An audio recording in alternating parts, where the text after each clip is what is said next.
ঠিক কি কারণে একটি হাড়ের পাশা কেবলমাত্র শকুনির আদেশ মেনে চলত? কাহিনীটি শোনার আগে চ্যানেলটিকে সাবস্ক্রাইব করুন। হস্তিনাপুরের সবাই যখন পাশা খেলার আয়োজন হলো, তখন সবাই ভাবলো শকুনি কেবলই এক সাধারণ খেলোয়াড়, কিন্তু খুবই কম মানুষ জানতেন তার পাশা খেলার মধ্যে ছিল এক ভয়ঙ্কর রহস্য। এই পাশাগুলি ছিল তার পিতার হাড় দিয়ে তৈরি, যে কুরুদের কারাগারে মৃত্যুবরণ করেছিল। প্রতিটি পাশায় ছিল শকুনির প্রতিশোধের আগুন। শোনা যায় ছোটবেলায় শকুনি ও ভাইজা দুর্যোধনের সঙ্গে কৌশলে রাজনীতি ও জুয়ার কৌশল শিখেছিল, কিন্তু গোপন সত্য ছিল তার পিতার মৃত্যুর আগে তিনি শকুনিকে আশীর্বাদ দিয়েছিলেন এই হাড়ের পাশা কেবলই তার আদেশ মেনে চলবে। এই কারণে যখন পাশা ছোড়া হতো, ফল আসতো ঠিক যেমনই শকুনি চাইত।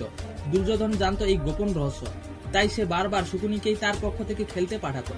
যুধিষ্ঠির কিছুতেই বুঝতে পারতেন না, কারণ পাশা খেলার এমন এক মায়াজাল ছিল যে সত্যকে ঢেকে ফেলেছিল। এই পাশা খেলাই ছিল মহাভারতের মূল কালচক্র, যা শেষ পর্যন্ত কুরুক্ষেত্রে ভয়ঙ্কর যুদ্ধ ডেকে আনে। এই ছিল শকুনির পাশা খেলার গোপন রহস্য।